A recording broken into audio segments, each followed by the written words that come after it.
نحمده ونستعينه ونستغفره ونعوذ بالله من شرور أنفسنا ومن سيئات أعمالنا. من يهده الله فلا مضل له ومن يضلله فلا هادي له. ونشهد أن لا إله إلا الله وحده لا شريك له. ونشهد أن سيدنا وحبيبنا ومولانا محمدا عبده ورسوله الذي أرسله بالحق بشيرا ونذيرا وداعيا إلى الله بإذنه وسراجا منيرا. فقد قال الله تعالى في كلامه المجيد وفي فرقانه الحميد. সকলে পড়েন আউযু বিল্লাহি মিনাশ শাইতানির রাজীম। বিসমিল্লাহির রহমানির রহিম। إن الله وملائكته يصلون على النبي يا أيها الذين آمنوا صلوا عليه وسلموا تسليما. اللهم صل على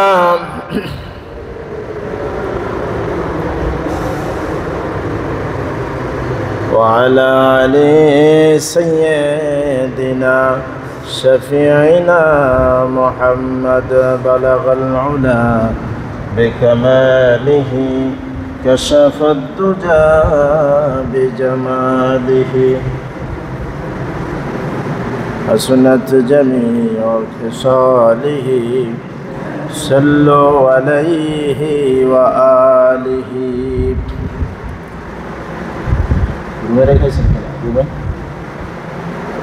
দেখে আসে ওই জুতোর বক্সের উপর আছে কিনা দেখেন।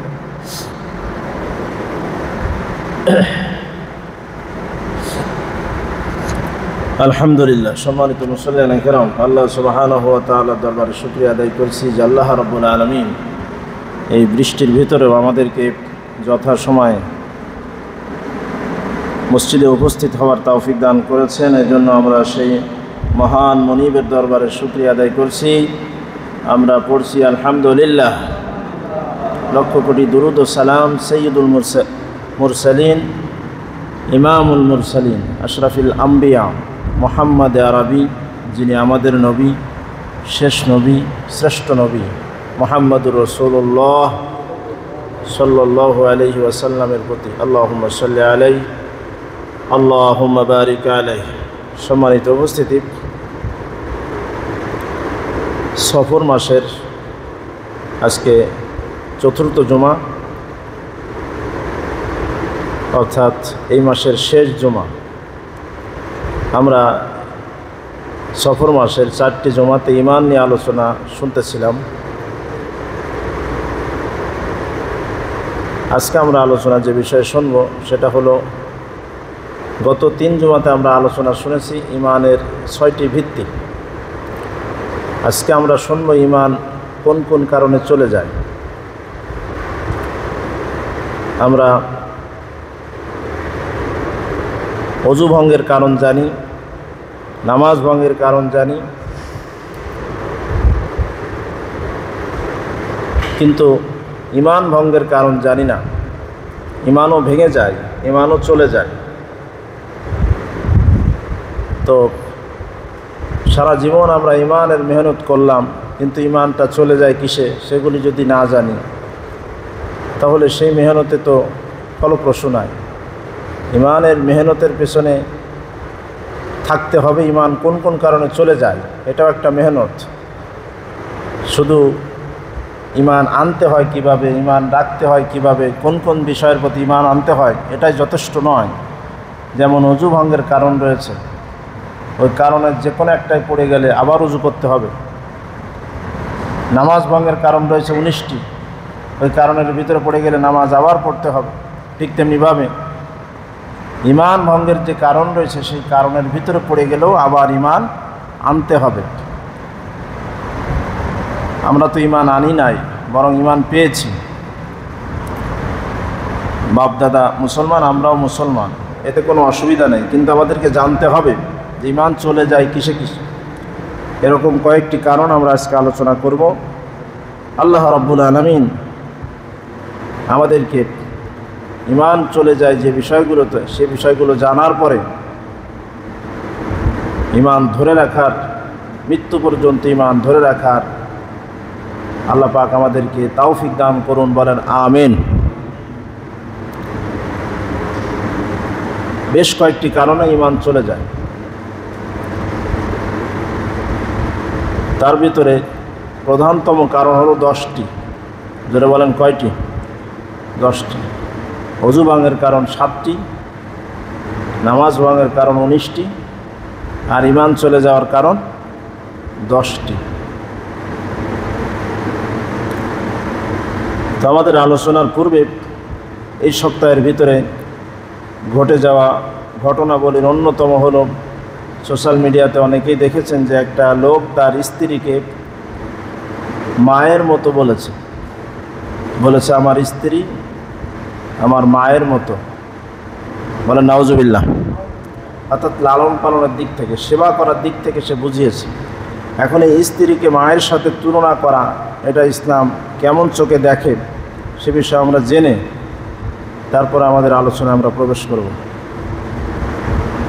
স্ত্রীকে মায়ের সাথে তুলনা করা, এটাকে শরীয়তের পরিভাষায় বলা হয় জেহার। বর্গে জয়কের হয়াকার র, জেহার। তো এটা নিষেধ।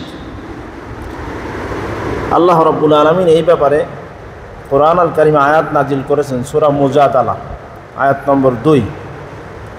সেখানে আল্লাহ পাক কি বলেছেন আমরা আগে শুনে আসি।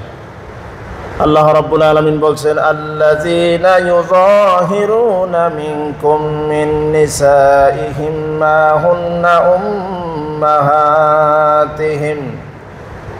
তোমাদের মধ্যে যারা তোমাদের স্ত্রীদেরকে মাতা বলে ফেলো, মায়ের সাথে তুলনা করে ফেলো। কশ্চিনকালেও স্ত্রী কখনো মায়ের মতো হতে পারে, বলেছেন কে? ইন উম্মাহাতুহুম ইল্লাল্লাহি ওয়ালাদনাহুম। বরং তোমাদেরকে যারা জন্ম দিয়েছে তারা হলো তোমাদের মাতা, বলেন সুবহানাল্লাহ। কেবলমাত্র শুধুমাত্র তোমাদেরকে যারা জন্মদান করেছে তারা হলো তোমাদের মাতা। ওয়া ইন্নাহুম লায়াকুলুনা মুনকারাম মিনাল কাউলি ওয়া যুরা। আল্লাহ পাক বলছেন এটা হলো গর্হিত কথা, অন্যায় কথা, ভিত্তিহীন কথা। এ কথা বলা যাবে? অনেকে ভালোবেসে মহব্বত করে স্ত্রীর বিভিন্ন কাজকর্ম, স্ত্রীর বিভিন্ন গুণাবলীকে মায়ের সাথে তুলনা করে। আল্লাহ পাক বলছেন এটা করা যাবে না, এটা করা যাবে। আল্লাহ পাক বলছেন এটা গর্হিত কাজ, অন্যায় কাজ। والذين يظاهرون من نسائهم ثم يعودون لما قالوا فتحرير رقبة من قبل أن يتماسا। যদি কোনো ব্যক্তি এরপরেও স্ত্রীকে মায়ের সাথে তুলনা করে ফেলে তাহলে তাকে কাফারা দিতে হবে। আল্লাহ পাক বলছেন তার কাফারা হলো একজন গোলামকে আজাদ করতে হবে। এখন তো গোলামের যুগ নাই। আল্লাহ পাক তার পরের আয়াতে বলছেন, ফামাল্লাম ইয়াজিদ ফাসিয়ামু শাহরাইনি মুতাতাবিআইনি মিন ক্বাবলি আন ইয়াতামাসসাম। যদি কোনো ব্যক্তি জিহার করে ফেলে, স্ত্রীকে মায়ের মতো বলে ফেলেন, তাহলে তাকে টানা 2 মাস রোজা রাখতে হবে। জোরে বলেন কয় মাস? 2 মাস। যদি তালাকের নিয়ত থাকে,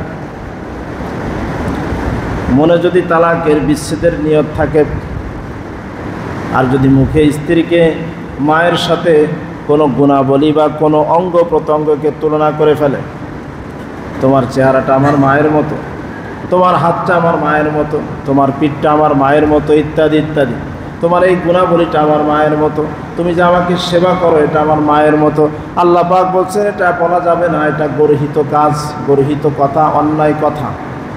মা মায়ের মতো, স্ত্রী স্ত্রীর মতো, বেরো বলেন ঠিক না ঠিক? একটার সাথে আরেকটা তুলনা করতে আল্লাহ পাক নিষেধ করেছেন।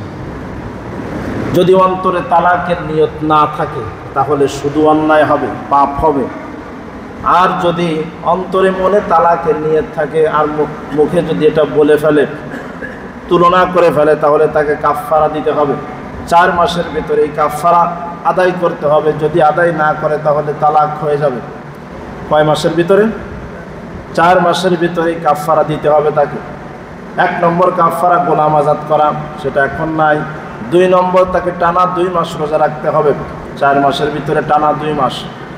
এই 60 দিনের ভিতরে যদি একটা রোজা ভাঙে তাহলে আগেরগুলো বাতিল।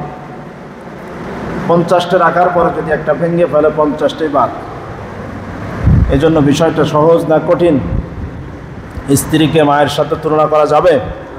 যাবে না।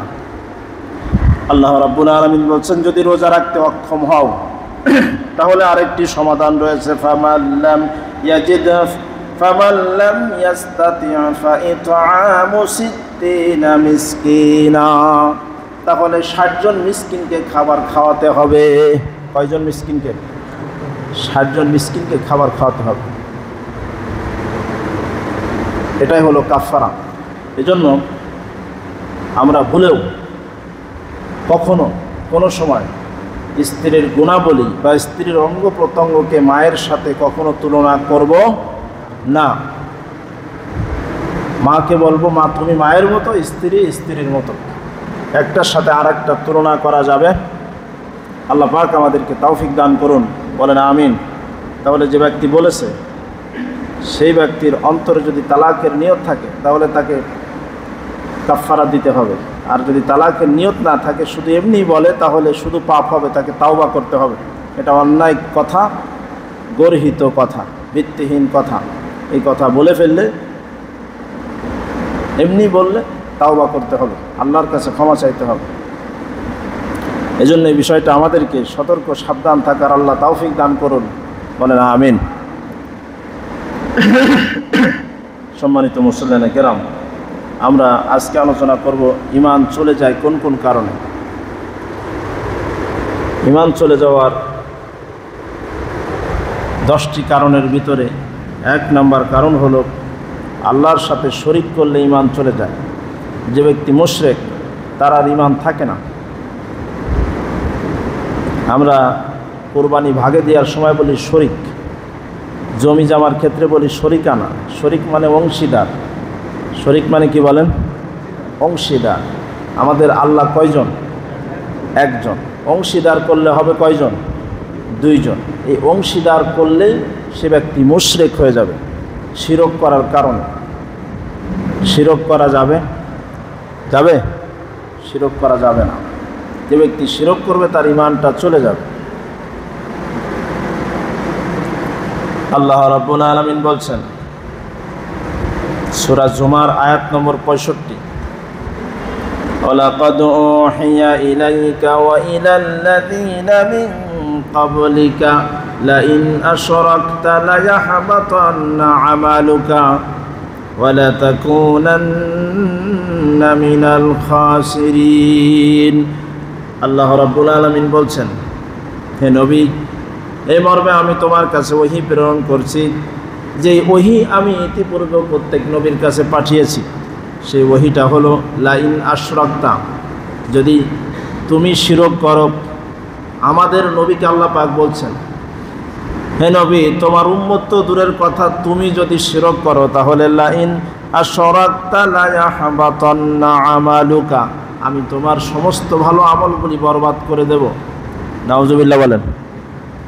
আল্লাহ পাক আমাদের নবীকে সতর্ক করছেন। আল্লাহ পাক বলছেন, ওয়ালা তাকুনান্না মিনাল খাসিরিন, আর তুমি হয়ে যাবে ক্ষতিগ্রস্তদের অন্তর্ভুক্ত।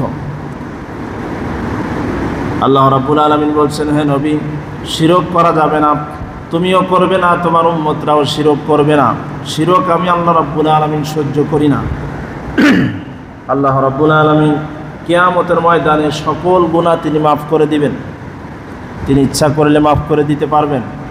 আল্লাহ পাক বলছেন, বান্দার হকগুলি বাদে যে বিষয়গুলি আমি আল্লাহর সাথে জড়িত, সেই বিষয়গুলি আমি ইচ্ছা করলে কিয়ামতের ময়দানে মাফ করে দেব। কিন্তু কিয়ামতের ময়দানে শুধু একটা গুনাহ আমি মাফ করব না, সেটা হলো শিরক। যারা বলেন সেটা কি? শিরক। আল্লাহ পাক সূরা নিসার 48 নম্বর আয়াতে কথা বলছেন। আল্লাহ পাক বলেন, ইন্নাল্লাহা লা ইয়াগফিরু আন ইউশরাকা বিহি ওয়া ইয়াগফিরু মা দুনা যালিকা লিমান ইয়াশা ওয়া মান ইউশরিক বিল্লাহি ফাকাদ ইফতারা ইসমান আযীমা। আল্লাহ পাক বলছেন, নিশ্চয় আল্লাহ সকল গুনাহ ক্ষমা করে দিবেন কিয়ামতে, তবে যে ব্যক্তি আল্লাহর সাথে শরীক করবে এই গুনাহ আল্লাহ রাব্বুল আলামিন মাফ করবে না। আল্লাহ পাক বলছেন, শিরকের গুনাহ যদি কখনো হয়েও যায় তাহলে সেটা দুনিয়া থেকে সমাধান করে যেতে হবে, তাওবা করতে হবে। তাওবা করলে, খাঁটিভাবে তাওবা করলে আল্লাহ রাব্বুল আলামিন শিরকের গুনাহগুলো তিনি মাফ করে দিবেন। বলেন সুবহানাল্লাহ। কিন্তু তাওবা না করে যদি শিরক করে আমরা আল্লাহর সাথে অংশীদার সাব্যস্ত করে, আল্লাহর সাথে শরীক করে যদি আমরা মারা যাই, তাওবা যদি না করি, আল্লাহ রাব্বুল আলামিন বলছেন কিয়ামতের ময়দানে এটার কোনো ক্ষমা হবে না।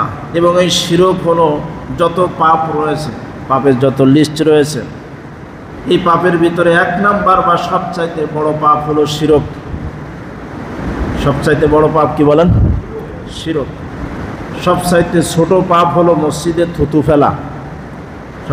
সবচাইতে ছোট পাপ মসজিদে থুতু ফেলা, ময়লা ফেলা, এটা সবচেয়ে ছোট পাপ। আর সবচাইতে বড় পাপ হলো শিরক করা। আর ভালো কাজের ভিতরে সবচাইতে ভালো কাজ, নেক আমল হলো ঈমান আনা, লা ইলাহা ইল্লাল্লাহ মুহাম্মাদুর, আল্লাহ রসুল বলেন লা ইলাহা ইল্লাল্লাহ মুহাম্মাদুর রাসূলুল্লাহ। এই যে কালেমাটা, এই কালেমার কত ওজন তোমরা জানো নাকি? মিজানের পাল্লায় যদি কালেমা এক পাশে রাখা হয়, আর গোটা আসমান জমিন, 7 আসমান 7 জমিন যদি আর এক পাল্লায় রাখা হয়, কালেমার পাল্লাটা ভারী হয়ে যাবে। সুবহানাল্লাহ।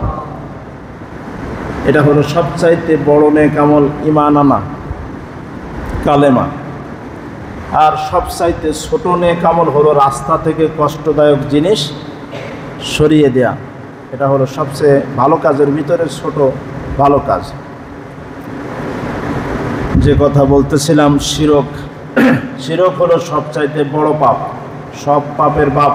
আল্লাহ পাক বলছেন, ইন্নাহু মান ইউশরিক বিল্লাহি ফাকাদ হারামাল্লাহু আলাইহিল জান্নাতা ওয়া মাওয়াহুন নার ওয়া মা লিয-যালিমিনা মিন আনসার। সূরা মায়েদার 72 নম্বর আয়াত। আল্লাহ রাব্বুল আলামিন বলছেন, ইন্নাহু মান ইউশরিক বিল্লাহ, নিশ্চয় যে ব্যক্তি আমার সাথে শরীক করে, আমার সাথে দেখা করবে, কিয়ামতের ময়দানে শরীক সহ যে ব্যক্তি আমার সাথে শিরক নিয়ে সাক্ষাৎ করবে, ফাকাদ হারামাল্লাহ, আমি আল্লাহ তার জন্য হারাম করে দেব জান্নাত। ওয়া মাওয়াহুন নার, তার ঠিকানা হবে জাহান্নামের আগুন। ওয়া মা লিয-যালিমিনা মিন আনসার, আর এই জালেম কিয়ামতের ময়দানে কোনো সাহায্য পাবে। এখন আল্লাহর সাথে শরীক কিভাবে হয়, অংশীদার কিভাবে হয়, মানুষ মুশরিক হয় কিভাবে? বিভিন্ন কারণে, বিভিন্ন কর্মের মাধ্যমে, বিভিন্ন বিশ্বাসের মাধ্যমে আমরা শিরক করে ফেলি। এর ভিতরে কয়েকটি শিরক রয়েছে। যেমন একটি শিরক হলো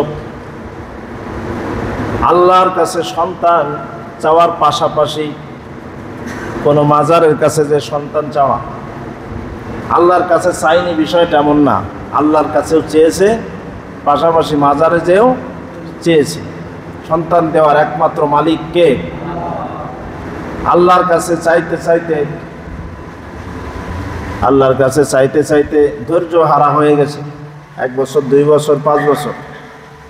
এরপরে কোনো একজন বুঝালো চলে যাও সিলেটে শাহজালালের মাজারে, ওখানে গিয়ে যদি তুমি মান্নত করো, কষ্ট করে কিছু খাওয়াও, আর গাছে যদি লাল সুতা বাঁধো, গাছে যদি লাল সুতা বেঁধে দাও, তাহলে তোমার সন্তান হবে। যার সন্তান হয় না সে তো সন্তান পাওয়ার আশায় যেখানে যাওয়ার কথা, যেখানে যে পরামর্শ দেবে সেই সেটা গ্রহণ করবে। কিন্তু আমাদের যাদের ঈমান আছে তাদের বিবেচনা করতে হবে যে এটা কি ইসলামী শরিয়াতে এটা করা যাবে কি যাবে না সেটা জানতে হবে। সন্তান দরকার ঠিক আছে, কিন্তু আল্লাহর যে বিধিবিধান রয়েছে সেটা সীমা লঙ্ঘন করা যাবে না। চিকিৎসা নেওয়া যাবে, ডাক্তারের কাছে যাওয়া যাবে, পরীক্ষা নিরীক্ষা করা যাবে, সবই করা যাবে, কিন্তু আল্লাহর কাছে চাওয়ার পাশাপাশি কোনো জীবিত বা মৃত বাবার কাছে সন্তান যদি চাওয়া হয় তাহলে এটা আল্লাহর সাথে শরীক হয়ে যায়। আল্লাহর কাছেও চাইলেন, মাজারেও চাইলেন, যেটা দেওয়ার একমাত্র মালিক আল্লাহ, সেইটা আপনি আল্লাহর কাছে যাওয়ার পাশাপাশি অন্য কারোর কাছে চাইলেন, এটাই শিরক। এটাই কি বলেন? শিরক। এই কাজটা করার সাথে সাথে সে ব্যক্তি মুশরিক হয়ে যাবে। এখন তাকে তাওবা করতে হবে। তাওবা করলে তার এই গুনাহ মাফ করে দিবেন কে? যদি তাওবা না করে এই অবস্থায় যদি মারা যায় তাহলে আল্লাহ পাক বলছেন তার আর রক্ষা নাই। কিয়ামতে তার জন্য জাহান্নাম অপেক্ষা করছে। আমি আল্লাহর যে জান্নাতটা সেটা তার জন্য আমি হারাম করে দিলাম। নাউজুবিল্লাহ বলেন। তাহলে শিরক হয় কিছু বিশ্বাসের মাধ্যমে, কিছু কর্মের মাধ্যমে। আরেকটি শিরক হলো আমাদের যে তাকদির রয়েছে, এই তাকদিরের যে ভালো মন্দ এটা কার হাতে? নাকি আমাদের হাতে? আমাদের হাতে আছে কিছু। অনেক সময় আমরা কনকের কাছে হাত দেখাই বিদেশ যাওয়ার আগে, দেখেন তো আমার কপালে বিদেশ আছে কিনা। এরকম কিছু মানুষ আছে না? নাই, আছে। দেখেন তো কনক সাহেব আমার হাতে কি বলে, আমি কি বিদেশ যেতে পারবো না, টাকাগুলো মার যাবে, যদি মার যায় তাহলে আর টাকা জমা দেব না। দেখেন তো আমার কপাল সামনে কি কোনো বড় বিপদ আছে কিনা। এই যে কনকের কাছে হাতটা দেখানো হলো, এই ভাগ্যের মালিক একমাত্র কে? সেটা যখন গণকের কথা বিশ্বাসের মাধ্যমে সে যখন বলে দেবে তোমার সামনে ভবিষ্যতে এই হবে সেই হবে, এগুলোই হাত দেখানোর সাথে সাথে আল্লাহর নবী বলেন, সহিহ আল বুখারী 5714 নম্বর হাদিস, মান আতা আররাফান ফাসালাহু আন শাইইন লাম তুকবাল লাহু সালাতান 40 লাইলা। আল্লাহর নবী বলেন হাতটা যে বাড়িয়ে দিলে, এই হাত বাড়িয়ে দেওয়ার সাথে সাথে পেছনের 40 দিনের নামাজ আল্লাহ রাব্বুল আলামিন বাতিল করে দিবেন। নাউজুবিল্লাহ বলেন। লাম তুকবাল লাহু সালাতান 40 লাইলা, 40 মানে 40। লাম তুকবাল লাহু মানে কবুলকৃত, কবুল হয়েছে এমন 40 দিনের নামাজ। আমাদের যে নামাজ সব তো কবুল হচ্ছে নাকি? কবুল হচ্ছে কিনা সেটার ব্যাপারে আমরা সন্দিহান। কবুল হতেও পারে, নাও।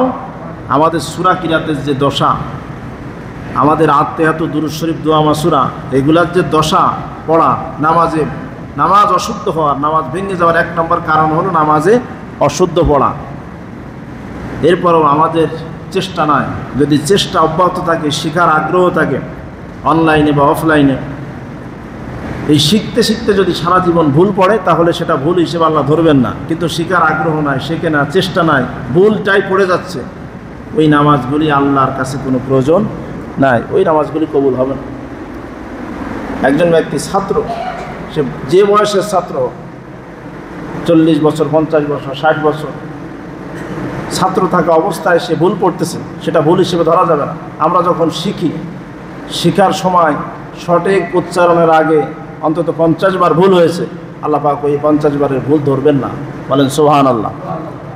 তো এই বিষয়গুলো ইসলামে ছাড় দেওয়া আছে। এই জন্য আমাদের নামাজ কবুল হয় কিনা জানি না, আর যদিও কবুল হয় এমন কবুলকৃত 40 দিনের নামাজ বাতিল করে দিবেন কে? শুধু হাত দেখালে। এরপরে ওই যে বলল কনক সাহেব, এই গণক সাহেব যেটা বলল যে তোমার বিদেশ যেতে পারবে না, তোমার সামনেই বড় বিপদ আছে, এটা গণকের কথা যখন বিশ্বাস করা হবে, আল্লাহ রাব্বুল আলামিন তার হাবিব বলছেন সুনানে আবু দাউদ হাদিস নম্বর 3904, সেখানে আল্লাহর নবী বলছেন, যদি তুমি গণকের কথা বিশ্বাস করো তাহলে কি হবে শোনো। মান আতা কাহিনান ফাকাদ কাফারা বিমা উনজিলা আলা মুহাম্মদ, যে ব্যক্তি জ্যোতিষের কথা, গণকের কথা বিশ্বাস করবে, সে ব্যক্তি মুহাম্মদ রাসূলুল্লাহর উপরে যেটা নাজিল হয়েছে মহাগ্রন্থ আল কোরআন, সে কোরআনকে সে অস্বীকার করলো, তার ঈমানটা চলে গেল। আউযুবিল্লাহ বলেন। তাহলে আমরা যদি টিয়া পাখির মাধ্যমে অথবা টিয়া পাখি ছাড়াও যদি আমরা হাত দেখাই আর ওই ব্যক্তির কথা যদি বিশ্বাস করি, তাহলে ঈমানটা চলে যাবে। এজন্য হাত দেখানো যাবে না। আমাদের হাতে ভাগ্য না, আমাদের ভাগ্য কার হাতে? এ কথা আমরা আগেও বলেছি যে অনেক মানুষ আছে যাদের হাত নাই। এমন মানুষ আছে না নাই? দুই হাত নাই, দুই পাও নাই, কিন্তু সে অনেক টাকা পয়সার মালিক। এমন আছে না নাই? আছে। তাহলে তার হাতে ভাগ্য না। যদি হাত কাটার পরে ভাগ্য, যদি সে ফকির হয়ে যেত, হাত কাটার পরে যদি সে তার দুর্দিন আসতো, তাহলে বুঝতে পারতাম আসলে আমাদের হাতে ভাগ্য না। ভাগ্য কার হাতে বলেন? আল্লাহর হাতে। তো বলতেছিলাম 2 নম্বর শিরক হলো ভাগ্যের মালিক আল্লাহ বাদে অন্য কাউকে মনে করা। এরকম অনেকগুলি শিরক রয়েছে। আল্লাহর সাথে আল্লাহ একমাত্র দিতে পারেন, আল্লাহ একমাত্র যেটার ক্ষমতার মালিক, সেটা আল্লাহর পাশাপাশি অন্য কারো কাছে দাবি করা, চাওয়া, এটা শিরক। আরেকটি শিরক হলো রিয়া তথা লৌকিকতা। আমরা এই নামাজটা পড়ব কার জন্য বলেন? একমাত্র কার সন্তুষ্টির জন্য?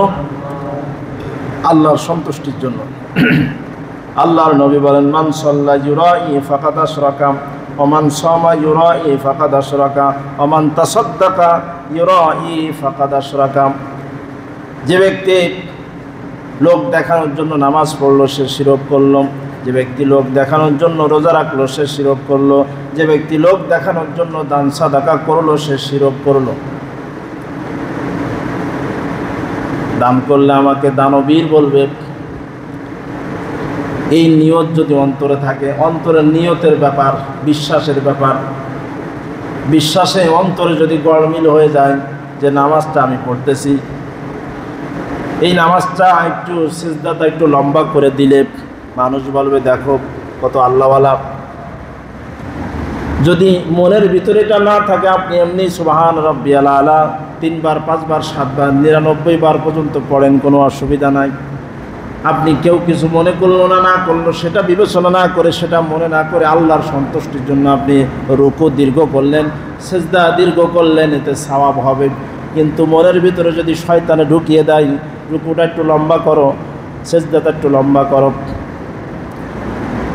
বাড়ি পড়লে নামাজ তাড়াতাড়ি, মানুষের সামনে পড়লে নামাজ ধীরে ধীরে, এরকমটা যদি হয়ে যায়, তাহলে শয়তান আপনার ভিতরে, আমার ভিতরে ওয়াসওয়াসা ঢুকিয়ে দিয়েছে, এটা লৌকিকতা হয়ে যাবে। লৌকিকতা যদি আমাদের কোনো ভালো কাজে থাকে, মানুষে দেখুক, আল্লাহর সন্তুষ্টির পাশাপাশি যখন মানুষের সন্তুষ্টি, মানুষের লোক দেখানোর জন্য কাজটা করা হবে ইবাদত, সেটা শিরক হয়ে যাবে। আমরা সকল কাজ, সকল ইবাদত করব কার জন্য বলেন?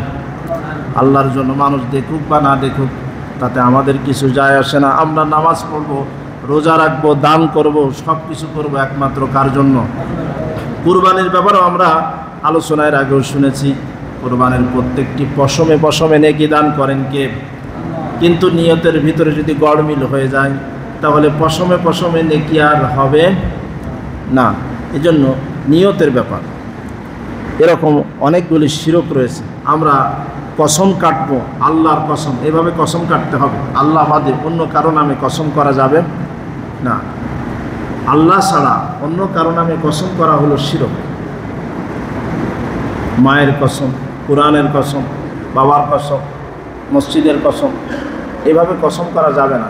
কসম যদি করতেই হয় তাহলে কসম করতে হবে একমাত্র কার নামে? আল্লাহর নামে বলতে হবে, আল্লাহর কসম। আল্লাহ পাক আমাদেরকে বুঝবার তৌফিক দান করুন, বলেন আমিন। এই যে আমরা নামাজে সেজদা দিব, এই সেজদাটা হবে একমাত্র কার জন্য? এখন এই সেজদাটা যদি এই কপালটা, এই সিজদাটা যদি কোনো কবরের সামনে পড়ে যায়, কোনো মাজারের সামনে পড়ে যায়, কোনো জীবিত বা মৃত মানুষের সামনে যদি আপনি সিজদা করেন, তাহলে এটা আল্লাহর সাথে শরীক হবে। আপনি নামাজে, জুমার নামাজে আল্লাহকে সিজদা দিলেন, জুমার নামাজের পরে কোনো এক মাজারে গেলেন, সেখানে পীর সাহেব জীবিত থাকলে তার পায়ে সিজদা দিলেন, মৃত হলে কবরে সিজদা দিলেন। এই যে আল্লাহকে সিজদা দিলেন জুমার নামাজে, এরপরেই যে আপনি জীবিত বা মৃত বাবাকে সিজদা দিলেন, এটা শিরক হয়ে গেল। এই সিজদাটা পাওয়ার একমাত্র মালিককে, আল্লাহকে দেওয়ার পাশাপাশি যখন আপনি অন্য কাউকে দিয়ে দিলেন, তখন এই বিষয়টা শিরক হয়ে গেল। আল্লাহ রাব্বুল আলামিন বলছেন, আমাকে যদি সিজদা দাও, এটা হবে ইবাদত, তুমি আমার নিকটবর্তী হয়ে যাবে। এই কপালটা, এই সিজদাটা যদি অন্য কোনো জায়গা দাও, যাকে তুমি সিজদা করলে সে যদি বাধা না দেয়, সে যদি জীবিত মানুষ আর বাধা না দেয়, তাহলে যাকে সিজদা দিলে সেও মুশরিক হয়ে গেল, যে সিজদা দিল সেও মুশরিক হয়ে গেল। বলেন নাউজুবিল্লাহ। এজন্য এই মাথা, এই কপালটা আল্লাহ ছাড়া আর কারো সামনে নত করা যাবে। আমরা অনেক সময় মানত করি যে আমার এই রোগটা যদি ভালো হয়ে যায়, আমার ছেলে যদি সুস্থ হয়ে যায়, আমার এই বিপদটা যদি কেটে যায়, তাহলে আল্লাহর রাস্তায় আমি একটা ছাগল মানত করলাম। এরকম আমরা করি কি করি না? এখন এই ছাগলটা আল্লাহর রাস্তায় মান্নত করা, এটা ইবাদত, এটা করা যাবে। এই ছাগলটা আপনি জবাই করে গরিব মিসকিনদেরকে খাইয়ে দিবেন, আপনি নিজে খেতে পারবেন না। এখন এই ইবাদতটা শিরক হয় কীভাবে? যখন আপনি আল্লাহর জন্য মান্নত না করে আপনি এটা কোনো মাজারে মান্নত করলেন। যখন কোনো মাজারে মান্নত করলেন এই আল্লাহর ইবাদতটা, তখনই শিরক হয়ে গেল। মান্নত করতে হবে কার জন্য? আল্লাহর কাছে মান্নত করতে হবে। আর এটার অধিকার ওই মাজারের যারা খাদেম তারা না, ওরা আবার বিক্রি করে দেয়, দিয়ে আবার টাকা পায়। আমরা যে মোমবাতিগুলো, আমরা এখানে যারা আছে তারা তো মাশাআল্লাহ দেই না, কিন্তু যারা দেয় মোমবাতিগুলো একদিক দিয়ে দেয় আর একদিক দিয়ে ওরা কম দামে বিক্রি করে। নাউজুবিল্লাহ বলেন। অর্থাৎ লাভের উপর লাভ। ওখানে দান বাক্স রয়েছে, যে দান বাক্স, এটা মাদ্রাসার, এটা মসজিদের, এটা মাজারের দান বাক্স 5 জায়গায়, আপনি 5 জায়গায় দান করলেন। আর দান বাক্স যদি একটা হতো, এক জায়গায় দান করলেন, কোনটায় লাভ বেশি? 5টায় না একটায়? 5টা, 5 জায়গায়। এই জন্য এটা তো একটা ফন্দি, অর্থাৎ আপনার কাছ থেকে টাকা বেশি নেওয়ার জন্য 5টা বা 7টা তারা দান বাক্স ঝুলিয়ে রেখেছে বিভিন্ন কথা বলে বলে, যাতে আপনি 2 টাকা করে দিলেও 5 জায়গায় 10 টাকা, আর যদি একটাই থাকতো তাহলে 1 জায়গা দিলে 2 টাকা। অর্থাৎ সুরঙ্গের অনেকগুলি মুখ, কিন্তু টাকা যাবে সব এক জায়গায়, টাকা যাবে সব এক জায়গায়। আবার একটু চিন্তা করুন, যে কবরে যে ব্যক্তি শুয়ে রয়েছে মাজারের নিচে, সে তো আল্লাহর ওলি, তার ব্যাপারে আমাদের কোনো কথা নাই। এই যে আমরা, আবারও বললাম, আমরা অর্থাৎ যারা দেয়, তারা যে দান করলো, এই দানের টাকা পয়সা যে বস্তা বস্তা টাকা, তার কি একটা টাকা ওই কবরওয়ালার কাছে যায়? এই টাকাটা কোথায় যায়? এই টাকাটা ফেরেশতারা নিয়ে যায় নাকি? না। দান বাক্স থাকার দরকার হলো হাসপাতালের সামনে, যেখানে রোগীরা থাকে। জীবিত মানুষের, অসুস্থ মানুষের টাকা দরকার, মৃত মানুষের কোনো টাকা পয়সা দরকার নাই। টাকা দরকার হলো জীবিত মানুষের, মৃত মানুষের কোনো টাকা পয়সা দরকার নাই। কিন্তু আমরা অসুস্থ মানুষকে, জীবিত মানুষদেরকে, অসহায় মানুষদেরকে টাকা না দিয়ে আমরা টাকা দিই মরা মানুষকে। আমাদের বিবেক। আবার ওই মরা মানুষটার কবরের উপরে অনেক সময় মশারি টানানো থাকে, যারা বলেন ঠিক না বেঠিক? নিজের বাপ মারে মশাই কামড়ায়, আর সে মশারি টাঙায় মাজারে। বলেন কবরে কি মশাই কামড়ায় নাকি? কবরের উপরে মশারি টানাইছে। অর্থাৎ আমাদের বিবেক নষ্ট হয়ে গেছে। আমরা যদি আল্লাহর জন্য মান্নত করি আর সেই পশুটা গরিবদেরকে খাইয়ে দিই, তাহলে এটা ইবাদত, এটা সওয়াব। কিন্তু মান্নতটা যদি কোনো কবরে মাজারে করি, তাহলে সেটা হবে শিরক। এই শিরক করলে ঈমানটা চলে যাবে। কি যাবে বলেন? 2 নম্বর, ঈমান চলে যাওয়ার কারণ হলো বান্দা ও আল্লাহর মাঝে কাউকে মাধ্যম বানানো। কোনো পীর সাহেব বললেন যে তুমি এত গুনাহ করেছো, যে আল্লাহ তোমার সরাসরি মাফ করবে না, আমি যদি আল্লাহরে বলে দিই আমার মাধ্যমে আল্লাহ তোমারে ক্ষমা করবে, নাউজুবিল্লাহ বলেন, এরকম যদি কেউ বলে তাহলে এই কাজটা করলে সে শিরক হয়ে যাবে। আল্লাহকে পেতে একজন ফকির সে আল্লাহকে ডাক দিলে আল্লাহ সাড়া দেবে, একজন ধনী ব্যক্তি সে আল্লাহকে ডাক দিলে আল্লাহ তার ডাকে সাড়া দেবে। বলেন সুবহানাল্লাহ। আল্লাহ পাক বলছেন সবাই আমার বান্দা, সবাই আমার গোলাম, যে আমাকে ডাকবে আমি তার ডাকে সাড়া দেব। বলেন না সুবহানাল্লাহ। 3 নম্বর শিরক হলো কাফির বা মুশরিকদেরকে বেঈমান মনে না করা। যারা কাফের মুশরিক তাদেরকে বেঈমান মনে করতে হবে, তাদেরকে ইমানদার মনে করলে নিজের ইমানটা চলে যাবে। যেমন কাদিয়ানি, তারা আমাদের নবীকে শেষ নবী মানে না, তাহলে তারা কাফের। তারা কি বলেন? কোনো কাদিয়ানিকে মুসলমান মনে করলে তার ইমানটা চলে যাবে। 4 নম্বর ইমান চলে যাওয়ার কারণ হলো রাসূল সাল্লাল্লাহু আলাইহি সাল্লামের আনিত দ্বীনকে অপছন্দ করা। ইসলামের কোনো বিধিবিধানকে অপছন্দ করলে ইমান চলে যাবে। 5 নম্বর হলো ইসলামের কোনো বিষয়ে বিদ্বেষ পোষণ করলে, নিজের ভালো লাগে না, রুচির সাথে যায় না, নিজের মতের সাথে দলের সাথে যায় না, এই জন্য বিদ্বেষ পোষণ করা, ইমানটা আস্তে করে চলে যাবে। আল্লাহ পাক আমাদেরকে বুঝবার তৌফিক দান করুন, বলেন আমিন। 6 নম্বর ইমান চলে যাওয়ার কারণ হলো ইসলামের কোনো বিধিবিধানে ঠাট্টা মস্করা করা। ইসলামের কোনো বিধিবিধানে ঠাট্টা মস্করা করলে ইমান চলে যাবে। প্রত্যেকটির ব্যাখ্যা রয়েছে, সময় নাই। এরপরে আরেকটা ইমান চলে যাওয়ার কারণ হলো জাদু করা। যদি কোনো ব্যক্তি জাদু করে, কাউকে করে বা কেউ নিজে করে, তাদের ইমান চলে যাবে। 8 নম্বর ইমান চলে যাওয়ার কারণ হলো মুসলমানদের বিরুদ্ধে কাফেরদেরকে সাহায্য করলে।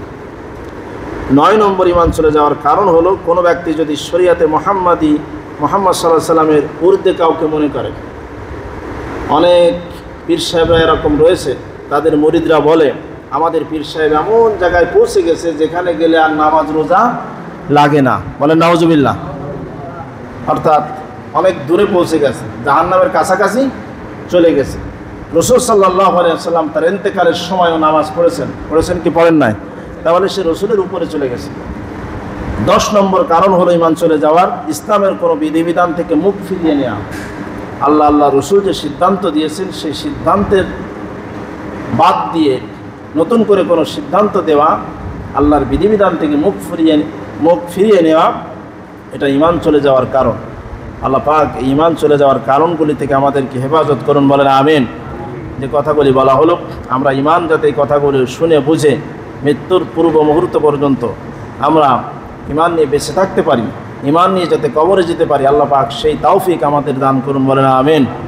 রাসূলুল্লাহ সাল্লাল্লাহু আলাইহি ওয়াসাল্লাম বলছেন, মান কানা আখিরু কালামিহি লা ইলাহা ইল্লাল্লাহ দাখালাল জান্নাহ। মৃত্যুর সময় যার শেষ কথা হবে লা ইলাহা ইল্লাল্লাহ, সে জান্নাতে প্রবেশ করবেই। বলেন সুবহানাল্লাহ। আল্লাহ পাক আমাদেরকে ইমানটা ধরে রাখবার, ইমান আমাদের যাদের আছে ইমানটা ধরে রাখতে হবে। ইমান যে কারণে চলে যায় সে কারণগুলি করা যাবে। আল্লাহ পাক আমাদেরকে বুঝবার, আমল করার তৌফিক দান করুন, বলেন আমিন।